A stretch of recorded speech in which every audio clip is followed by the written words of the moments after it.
Who is it? It's Ivan Ivanovich. It's your father. Mother, I don't want this man to be my father.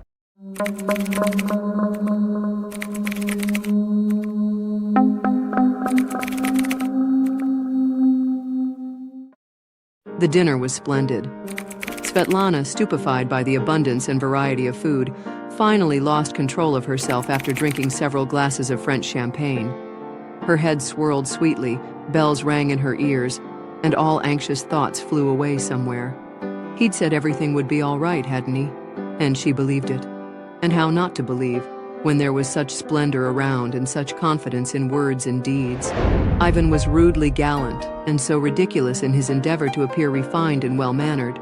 And for some reason she liked it, and actually, for the first time in her life, she felt a strange longing somewhere in her lower abdomen, which made her heart beat faster, and drops of sweat appeared on her forehead.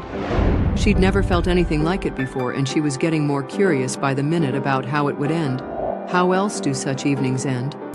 Svetlana guessed. She didn't know only one thing, that now, with all her longing and desire burning inside, she was sitting on the very sofa where a few hours ago her daughter had been brutally raped by the very man who at this very moment was pouring sparkling shamanic wine into her empty glass. And it was the contents of that glass that proved to be the sweet poison that had completely shut down her consciousness. It's a beautiful house you have. I've only seen such things in movies. You can say that all this appeared thanks to you. If I had not sat down then, it is unlikely that I would now become what I have become. So, thank you, Sveta. Are you sure everything will be all right with Lena? I guarantee not a single hair will fall from her head. I like your confidence. And tell me, where did you get all this?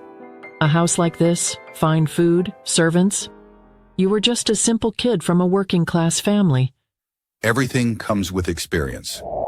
Svetlana squeezed Ivan's hand tightly, unconsciously letting him know that she was ready for anything. But what was she ready for? She didn't understand it herself, since she didn't know anything about it, and could well consider herself a virgin. The 2 episodes that had happened to her in her youth were not taken into account, especially her first and only wedding night. Dennis was so excited that he didn't get drunk at all. He even stopped counting the number of shots he drank. Guests constantly yelled bitter, and he poured himself a new one after each kiss. He really didn't like those kisses. Svetlana's lips were hard as stone, dry and cold. He purposely turned her head aside and covered it with his own, so that the assembled relatives would not see this shame. Sveta, don't you love me? I told you that I love you. If I didn't love you, I wouldn't be sitting here. Well, sitting doesn't mean you love me. Dennis, don't start.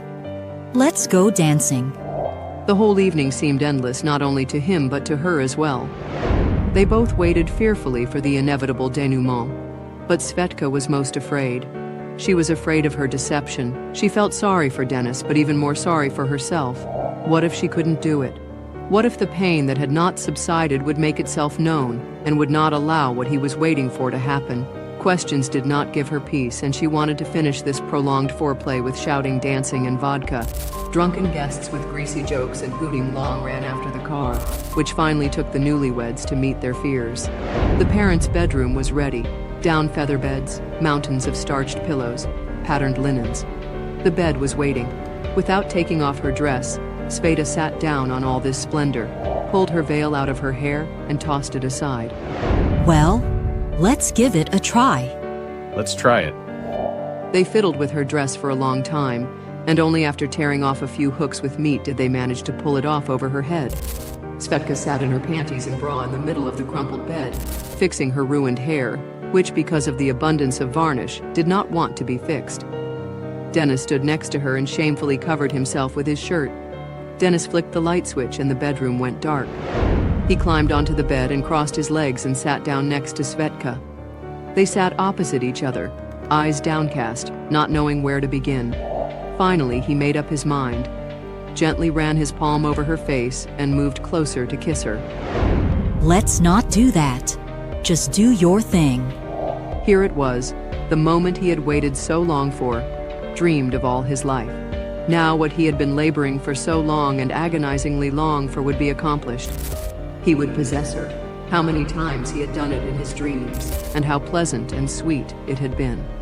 The thoughts and the anticipation made him dizzy, and he could do nothing. Dennis fell on his side and in a voice like a girl roared, Here we go again. Now let's try again. and they did try it. And it worked. Dennis did not want to get up from his wife for a long time, as if feeling that it was all for the last time. Sveta responded by squeezing caresses from some depths of her subconscious. While her body and mind remained completely unconcerned with everything that was happening, they no longer obeyed her.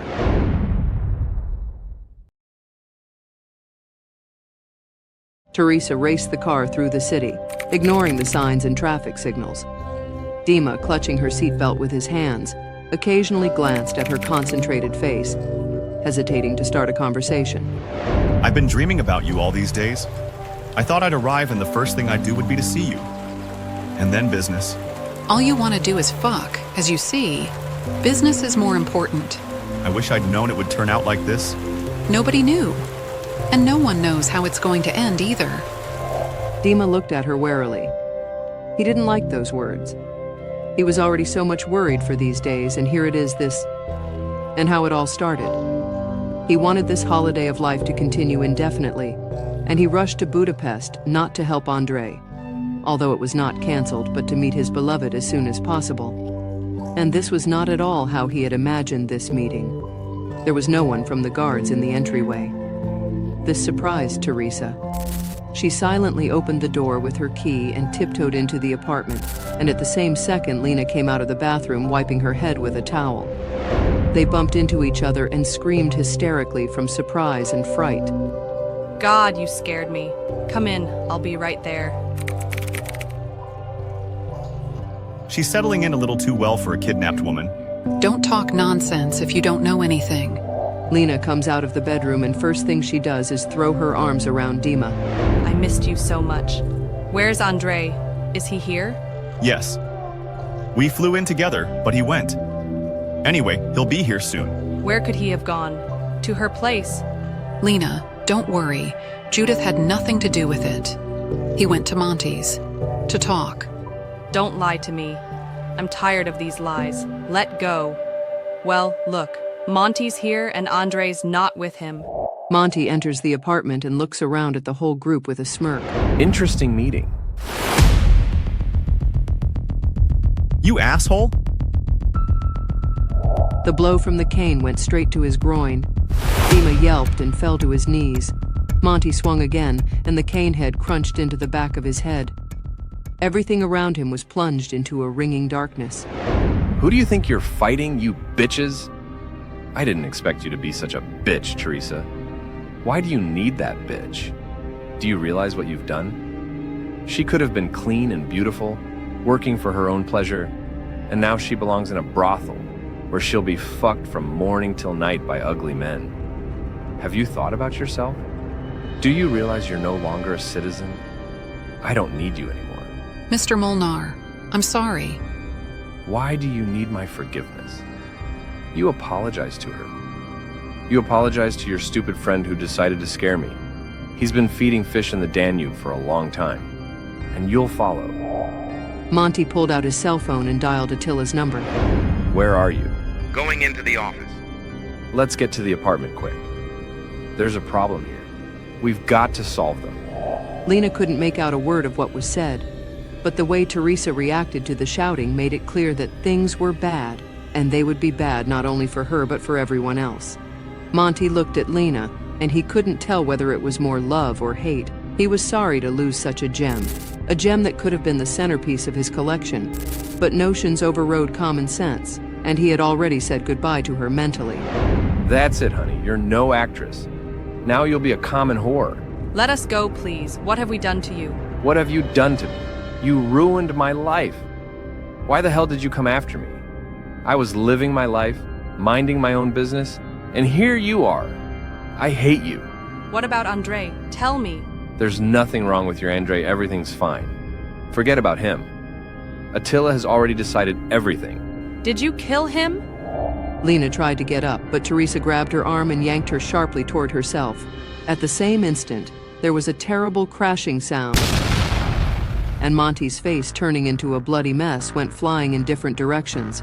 There was a ringing in the ears and a nauseating stench filled the room at once. The girls lay there, pressed against each other, afraid to move. Something metallic clanked very close by. Lena was the first one who couldn't stand it. She jumped to her feet, grabbed a heavy crystal vase from the table, and only then raised her eyes. Attila was standing in front of her. Don't be afraid. He leisurely slipped his pistol into the holster hanging under his left arm and left the room.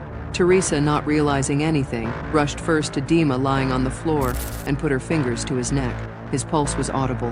They turned him over on his back and put a pillow under his head, which instantly became maroon with blood. Teresa splashed cold water in Dima's face, put a wet towel to the back of his head, and held absorbent cotton soaked in ammonia in front of his nose. Dima jerked his head and opened his eyes.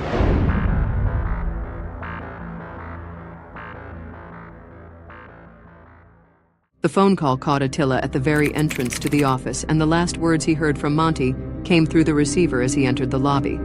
A crying Sylvia was sitting at her desk, hysterically typing something into the phone. Why are you crying, beautiful? Did the groom hurt you? You just want to laugh. You better go into the office. You'll stop laughing at once. And what could there be in there that should surprise me? You go in. Attila looked at Sylvia incredulously, opened the study door and looked inside. The naked girl, face buried in a cushion, was lying on the couch, her scratched and bruised body shaking with sobs. Something stabbed painfully at her heart. Attila stepped closer and touched her shoulder to dispel his doubts. Alas, the girl turned, hiding her swollen face in her hair. It was Judith. Who? Third, Monty. Sylvia! Quickly, the doctor and the clothes. Shall we call the police? No police! Do you understand me? No police. I'll do it myself. Attila had been standing in the hallway for several minutes now, listening to Monty's heartfelt speech. How long he had put up with him, how long he had kept the heart-wrenching feeling inside him. He was afraid to call it love, afraid to give himself away. He tried to be near Judith all the time, to follow her like a shadow, to protect her from trouble and at the same time to enjoy her. But Attila could not change anything. Not because he was afraid to do anything, but because he was afraid to harm her by his actions. That's the kind of love he had. And now this thing had crossed a line from which there was no going back. And the trigger pulled made it certain that the decision was irrevocable. Lena's cry brought him out of his oblivion. The hand with the gun flew up by itself. A shot. And complete silence. She ran down the stairs, holding on with her last strength, and every step was accompanied by pain spreading all over her body. The door was open. Judith did not hesitate to enter the apartment, and the first thing she smelled was the nauseating odor of gunpowder and blood. She felt dizzy, but she leaned against the wall and, taking a few more steps, looked into the living room. Lena was sitting in the corner, swaying monotonously back and forth, her unseeing eyes staring somewhere through her. In a chair with his back to the entrance sat Monty. Were it not for the hole in his head and the blood-spattered furniture, one would have thought he was just resting. Judith couldn't help herself and, bent in half, threw up her legs. Teresa jumped up at the noise from the next room and for the first second didn't even recognize her friend. Judith! My God, what happened? Teresa grabbed a plaid blanket lying on the couch and covered the vomit spreading on the floor with it, then took Judith, who was barely on her feet, under her arms and led her into the bathroom. Come on. You need to wash your face. Who did this? Attila. Why? I don't know. Who beat you up like that? It doesn't matter anymore. And you don't know what's wrong with Andre? Teresa sat down on the edge of the tub, put her palm under the stream of water, then brought it to her mouth and took a few sips. Who beat you up like that? He said that Anyway, he's gone. What do you mean he's gone? What do you mean he's gone? Tell me. Calm down, yelling won't help anyway. They killed Andre. This one? Yes. Don't cry. We have to get Lena out of her stupor before she goes crazy. The girls lifted her up, dragged her into the bedroom, and put her on the bed next to Dima, whose head was wrapped in a bloody bandage. He broke his head with his cane. Before it's too late, we need to get out of here. There's no need to get out of here. Attila stood in the doorway. Lena turned her head too, squinted her eyes and looked at him carefully, then slowly got up from the bed, walked almost right up to him, and spat in his face. You should have. Lena swung to strike, but the man calmly stepped aside and she came face to face with Andre. It was as if she'd exhaled the rest of her life force and her legs went under. You alive?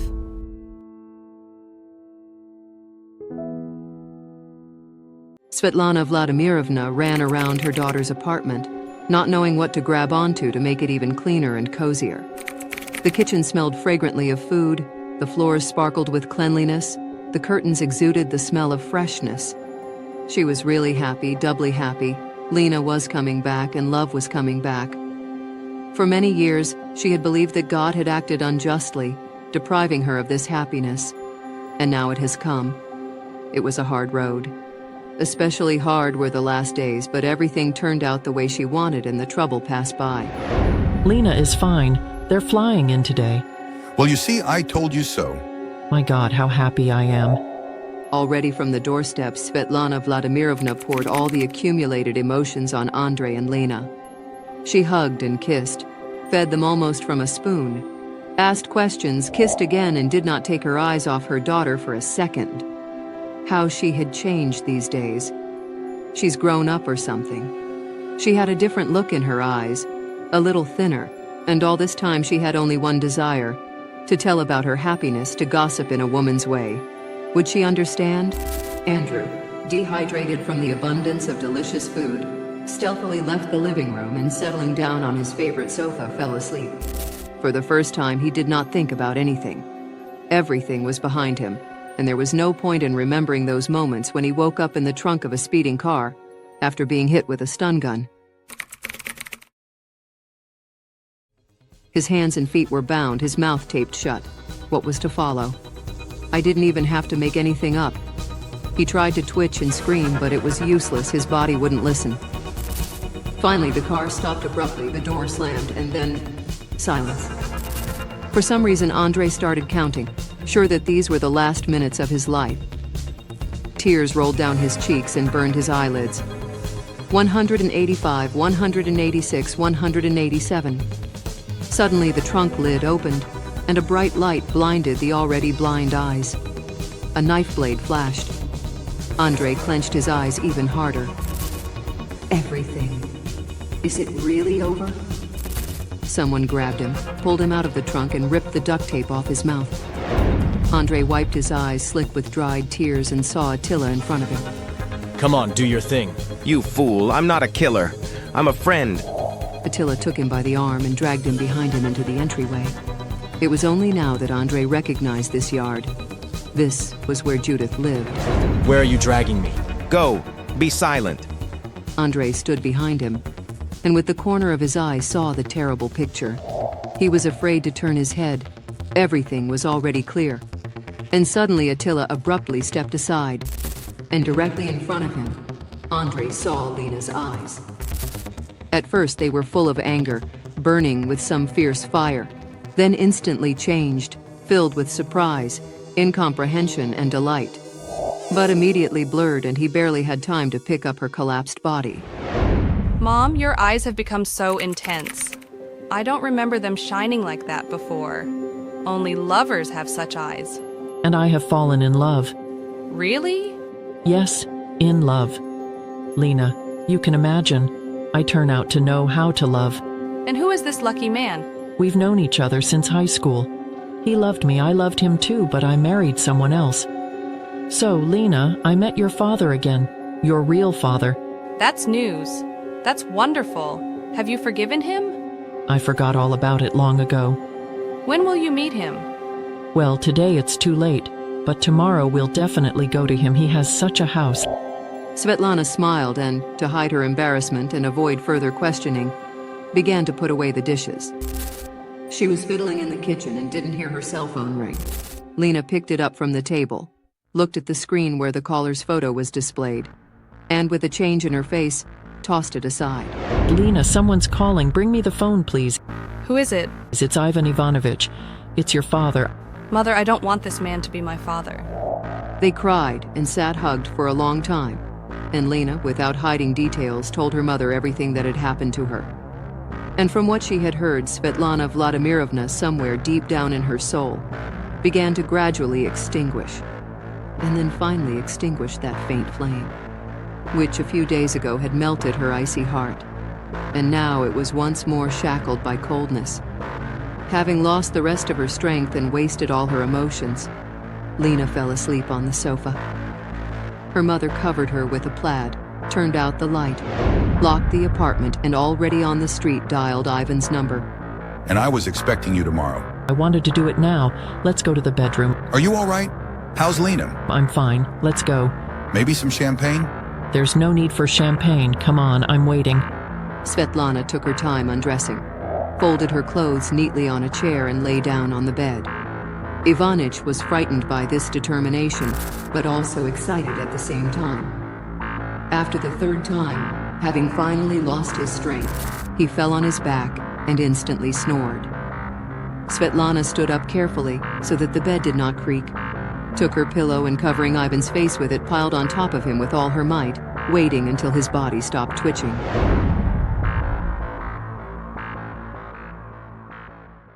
Monty's desk was piled high with papers.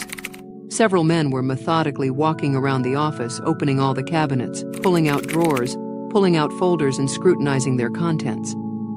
Anything that caught their attention, they handed to an elegant-looking man sitting in a chair who read every page. Finally, he irritably tossed aside another document, walked over to the desk, and pressed the selector button. Seconds later, the door opens, and a crying secretary enters the office.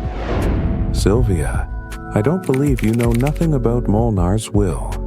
Mr. Lawyer, I have told you 20 times that I know nothing about the will.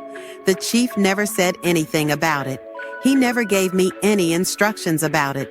You've turned this place upside down. Do you have authorization for this, or should I call the police? Baby, don't do anything stupid. Don't get yourself in trouble. Sylvia walked out, slamming the door loudly. Sitting down in her chair, she looked around her workplace, took out a paper box from under her desk, and began to put her things in it. As she methodically put her things away, she didn't notice some woman enter the hallway. A short, light cape tied at the waist emphasized her slender figure, and a wide-brimmed hat and dark glasses concealed her face. But it was not enough to hide the fact that not so long ago she could compete with the most elegant and sexiest ladies, and even now would give a head start to many of them. It was only after the woman had sat down and placed her hat on the table that Sylvia looked up. Her reaction was as if she had seen a live Santa Claus. Vicki, how are you here? From where? We were told you... You were deceived. I'm alive. Not exactly healthy, but as you can see, I'm alive. Vicki took off her glasses. Her huge gray eyes, framed by dark circles, looked with a kind of sadness and sympathy at the same time. She fixed her hair with her hand, and Sylvia noticed not so much the palm of her hand, which looked like it was covered with dried parchment, as the loose hairs that were stuck between her fingers. Yes, Sylvia, it's no good, but you're looking better. How are you getting on in this hotbed of debauchery? No, Vicki. It's like this here. I know. That's why I'm here. Are you alone? No, there's a lawyer there with a bunch of assistants. They're looking for some kind of will. But I know there was no will. I'd be the first to know about it. The chief didn't write any wills. You're wrong, Sylvia. He did. Here it is. Oh my God. How did he know he was going to die? Don't get hysterical. Wipe your snot and call your lawyer. Mr. Feldeschi was at a loss for words when he saw the sealed envelope containing the will. But it was not the fact that it was there, but the fact that some strange woman had brought it with her. He had received an assignment from someone else, and it was unlikely that the envelope would contain what he had gotten himself into this adventure for. Why are you looking so pale, Mr. Lawyer? Call the shareholders and relatives. We'll read the will. I'm sorry, madam. I don't know who you are or what your name is, but since you have the document in your possession, I assume you're one of Mr. Molnar's confidants. That's right. That's exactly what I am. My name is Victoria. Anyone involved in the studio will tell you who I am. Feldeschi glanced at Sylvia, and she nodded approvingly. Do you have 24 hours to get everyone together? That's enough. I'd like to schedule a meeting for Wednesday at 3 p.m. Is that okay with you? Sure, return the envelope. It'll be calmer that way. Don't you trust me? No. The company accompanying the lawyer left, and the hall became unaccustomedly quiet. Sylvia dumped the contents of the box on the table and began shoveling everything back into its original places. Victoria finally looked around quietly. Nothing had changed since she'd left. Even her pictures were still in their original places, though who would recognize that pretty face smiling from under the glass as a fading lady, teetering on the brink of life and death. While waiting for the appointment, Victoria walked around Budapest, which she had missed for several years of absence, although having lived here for almost 10 years, she had never loved this city. And if she were asked to write something good about it now, it would hardly be a touching story. A lot of things had happened here that she didn't want to remember, except for her happy childhood, which had flown by unnoticed behind the high walls of the Soviet military unit, and the days when her mother and father had been there for her. When Victoria entered the office, the reaction of those present was similar to that of Sylvia the day before. Only Judith, meeting her gaze, showed no emotion, only a second, barely perceptible confusion, after which she stared at her phone, pretending to be busy writing some very important text message. It was enough time for her to notice how Vicki had changed. No, not aged, even though it had been so many years since they'd last seen each other. She was different. The stamp of death on her face, they say. Victoria walked past, barely touching Judith's hair with her hand, and sat down next to the lawyer.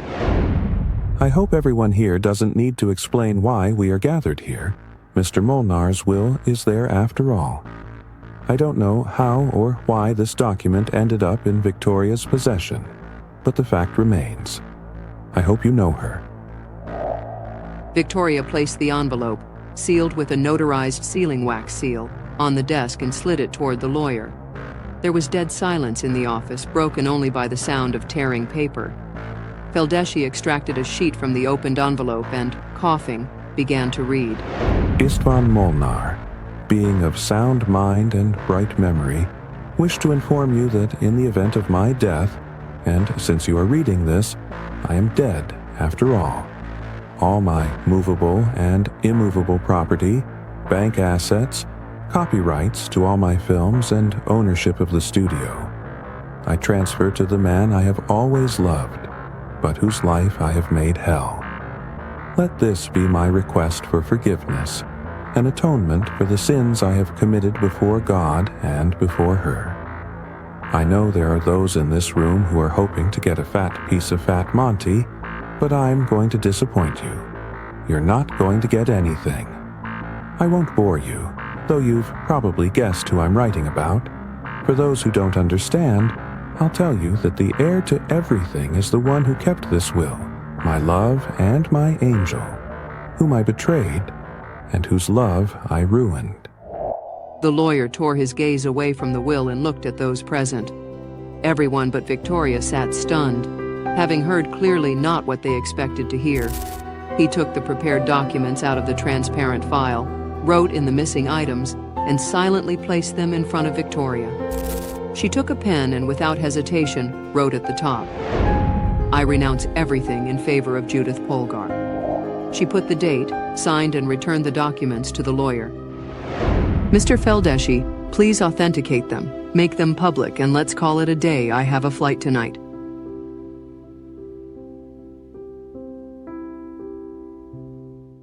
Passion took hold of Lena everywhere, and a seemingly innocent prank with a video chat room turned into a real addiction.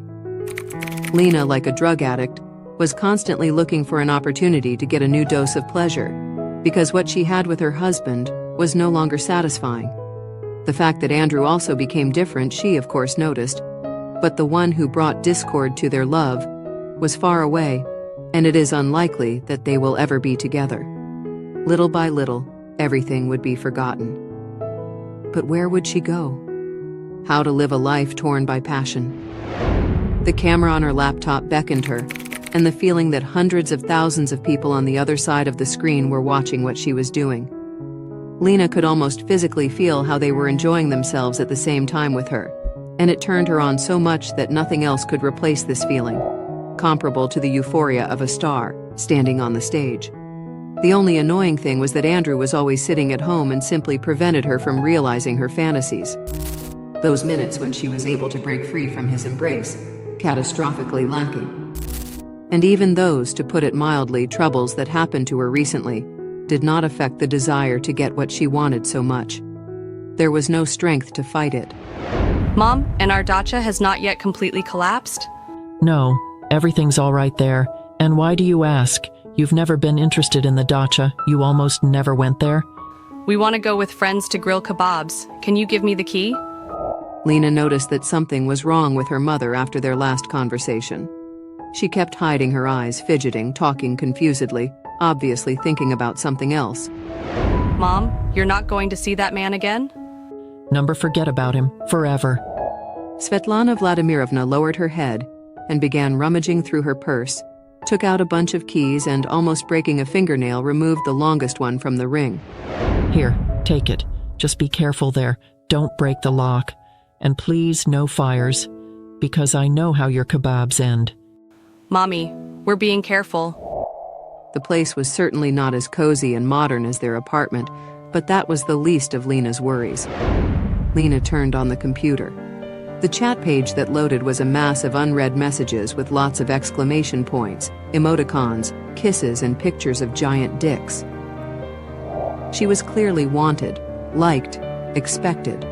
She was always naked, and only an elegant tulle mask hid her face. Nor was Lena unfaithful to her first erotic toys, which had once played the role of her lovers so skillfully. She entered the frame and, after taking a few steps, stopped in the middle of the room, as if waiting for the audience's applause. The number with 3 zeros, which stood in the corner of the monitor, at the same moment came to life and began to grow rapidly, as if excited by what she saw, and in a few seconds, it exceeded 10,000. Her body ceased to obey her mind and came completely under the control of passion. Lena began her show. The phone in her purse was bursting with the number of unanswered calls and texts from Andre. He felt something wrong when he called his wife at work to ask about some trifle. He was surprised and at the same time frightened by the employee's answer that Lena had not come in yet. His cell phone was not answering either, but Andre kept calling and sending anxious messages because the recent memories of the kidnapping were still so close. An unexpected call snapped him out of the gloom of his worries, especially if it was Judith. Hi, who are you talking to? I've been dialing for an hour and you're always busy. Oh my God. Is that you? I'm sorry. I'm having a little trouble here. Should I call you later? It's important, though. Talk to me. What's wrong? Well, I won't take long to explain. I need you to come here. And make sure you're with Lena. I don't get it. Why should she come? I just thought it would be better. I still don't get it. Better for who? Her?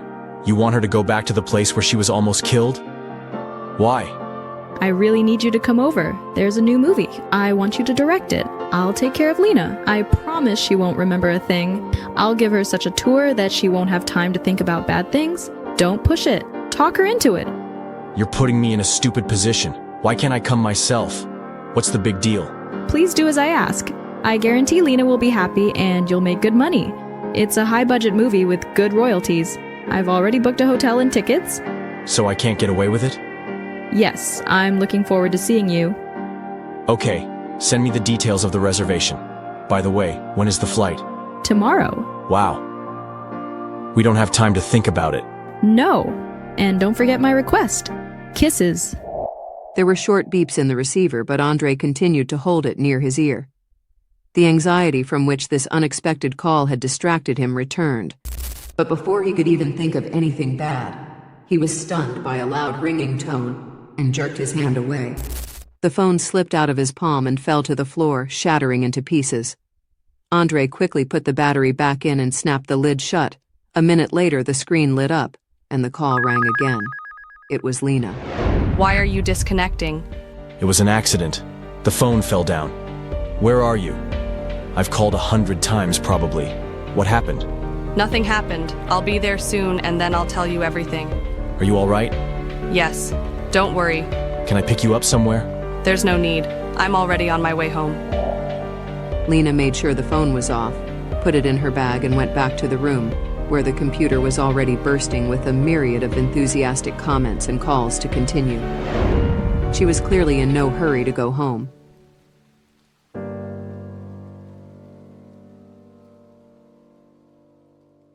What had happened to the will did not fit in Judith's mind in any way. It wasn't supposed to be like this. It was absurd. How could a man who had been deceived and betrayed do such a thing? To give away his most precious possession? Give it away and demand nothing in return?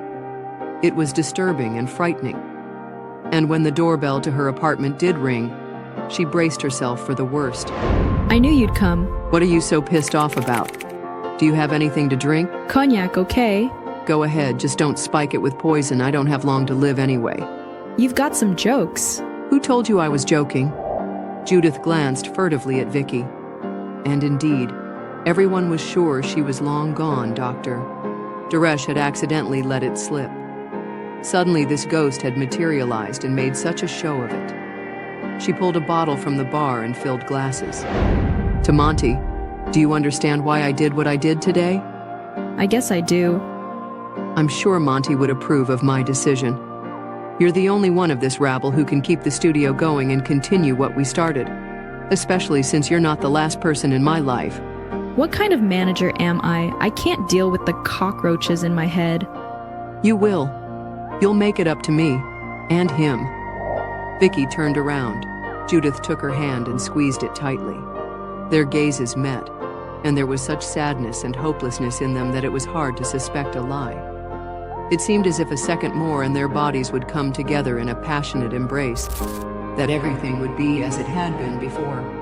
When young Judith had absorbed the basics of pleasure that Vicki had generously shared with her, implanting in her broken girl's heart an unfamiliar feeling with a strange name, love. But now there was an abyss between them into which everything had fallen. And the man sitting in front of Judith looked remotely like the delightful woman for whom she had been willing to sacrifice her own life. Don't be so silly. Tell me, what are you going to do with the studio? Are you going to make a movie? Judith thought for a moment. Then she sat down at the table and opened her laptop. What do you think of this girl? Vicki sat down next to her and carefully, without asking questions, watched the video that was on the computer screen. Pretty but totally raw. Who the hell is she? Why are you asking about her? The story's certainly not 5 minutes long. Anyway, she's the one Monty wanted to use in his movies, instead of me. What do you mean, instead of you? He's been really jealous lately. My fault, I gave him a reason to be jealous. So he decided to punish me. He kicked me out and promised me that she'd be his star from now on. And he was killed.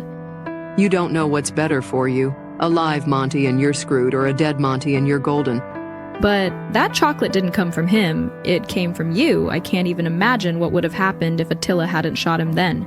But since he did, let's not guess anymore. It's already happened. You're in charge of the studio now. Are you gonna bring that girl in? By the way, who is she and what's her name? You'd be surprised, but she's Russian. Wow, we have a new addition to our ranks. Name's Lena. She's the wife of the guy in the video with her. We know each other well. Isn't that who Monty was jealous of? Him. He came to make a movie. Anyway, I fell in love. It was like this. Monty went crazy. This girl was kidnapped at his request, brought here. We were all shitting our pants. We thought he was gonna torture her. He's got a movie with her. He's got an investor. He's in love with her. He's even got the money to make the movie. And she said yes? I don't know. It all happened so fast. I still can't get over it. Do you know how to find her? Only through Andre, but I have no idea how to tell him. Why tell him? Find a way to draw him out. You need to shoot something urgent. Tell him it's the most important project in your life and let him take Lena with him. Then you can figure out how to make it work. The important thing is that they come. Otherwise, you'll have problems. Investors don't like to be screwed over. He loves you, doesn't he? He must agree. We can try. Andre will definitely be there. I'm sure he will. But here she is. After what happened to her here, I think it's gonna be hard. Call Andre. I gotta go. There's a plane in 2 hours. Don't come looking for me. And try to be happy for a while longer. There's something else I wanted to tell you. Later. So we'd have a reason to meet. Andre couldn't sleep. He looked out the window at the clouds below, and he still couldn't believe that he had managed to persuade Lena so quickly. Or rather, he hadn't had to persuade her at all. He had just mentioned that he should go to Budapest again, and she had immediately offered to take her with him. I will not interfere with you. Only 2 conditions. An apartment with good internet and please don't fuck Judith. I won't be able to. She said she'll arrange a cultural program for you, and I'll work with another group. That's fine. We'll have a lot of fun. First of all, we'll go to a striptease. We'll take the boys off, so you can feel what I felt when you cheated on me. Why don't we hook up with her? I could. Better with her. I'll feel better that way. Okay, it's a deal. I'm off to pack. The plane landed so softly that Lena didn't even wake up. It was the second time she'd made this trip in such a state recently, but the dream and this one were very different from each other. The conversation with the investors was so tough that Judith had no choice. She knew it was dangerous to joke with these people because she had witnessed many unpleasant conversations when Monty had turned from a powerful and unshakable man into a pathetic puppy, ready to lick the dirty shoes of his masters. And Judith hated to be in his place. Sorry I'm late. I was dealing with some financial matters. Judith held out her hand to Lena. She could hardly hold back the wave of sarcastic phrases that were brewing in her head and bursting out, stood up, which allowed her to look up at her rival from below, and, smiling with restraint, squeezed her rival's hand firmly. But in the end, she still couldn't hold back. You probably remember that my name is Lena, and I'm Andre's wife. I know. Let's get down to business. We don't have much time, and we have a lot of things to do.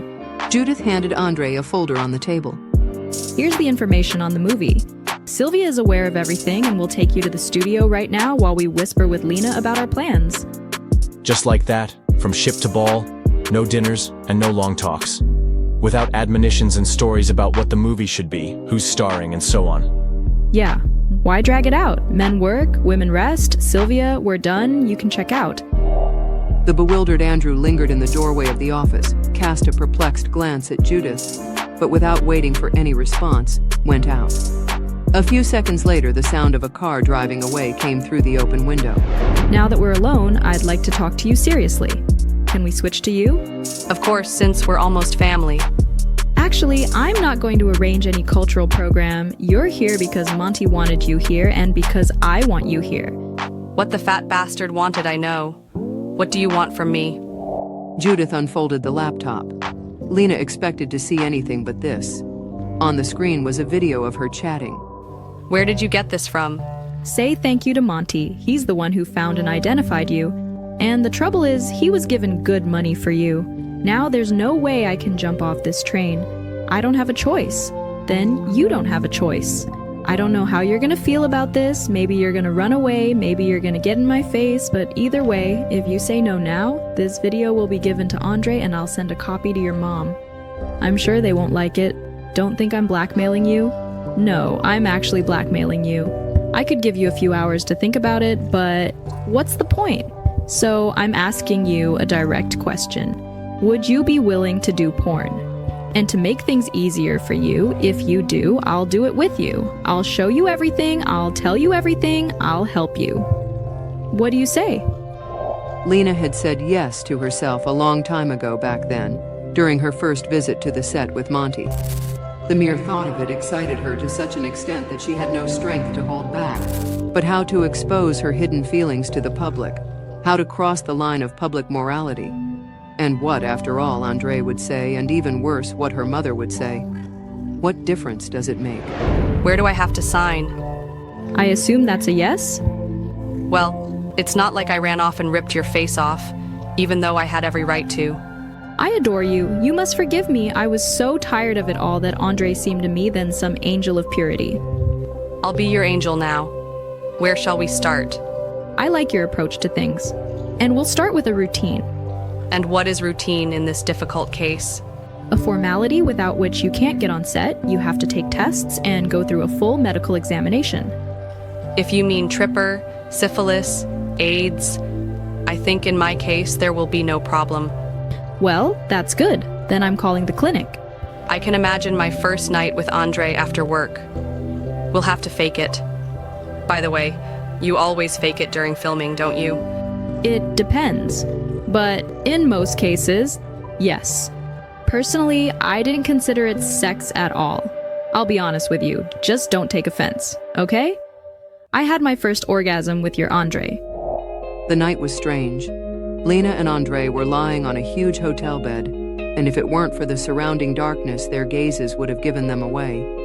Each of them was thinking about their own things, trying their best to show that they were only thinking about what was happening to them here and at this very second. Lena felt nothing. Her body was living its own life, beyond the control of her consciousness, which was far away, and everything there was so excitingly realistic that her body took this excitement for granted and mechanically reacted to the touch of Andre's cold hands.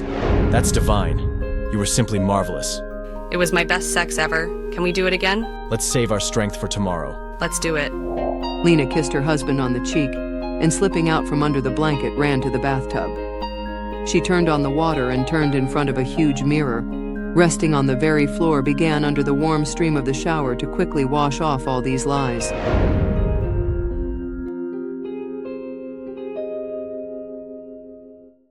The lobby of Dr. Duresh's clinic was as quiet and sparsely populated as ever, with nurses in short white coats scurrying back and forth, looking a lot like girls from fetish movies. Their heels tapped melodiously, moving away and coming closer. And when they passed very close, showering Lena with the scent of perfume mixed with the odor of medicines, it was possible to notice that there was nothing under the white translucent gowns. Judith and Lena were sitting in comfortable armchairs waiting for one of the girls to take out their cards with the results of the tests. One quick glance was enough to notice how Lena had changed over the days. To say she'd gotten prettier was to say nothing. Something subtly beautiful had appeared in her.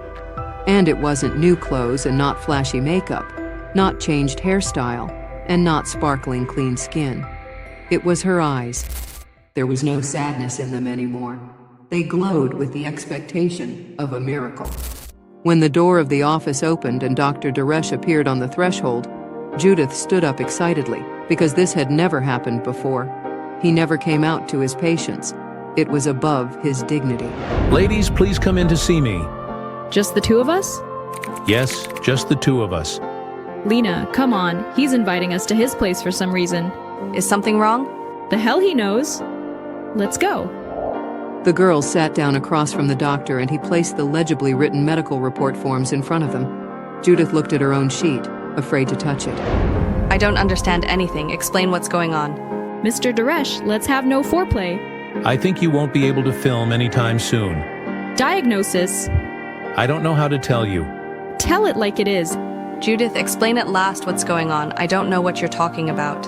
Is something wrong? Everything is wrong. He said we can't film. Why not? How the hell should I know? Don't get in the way. Let me finish with him.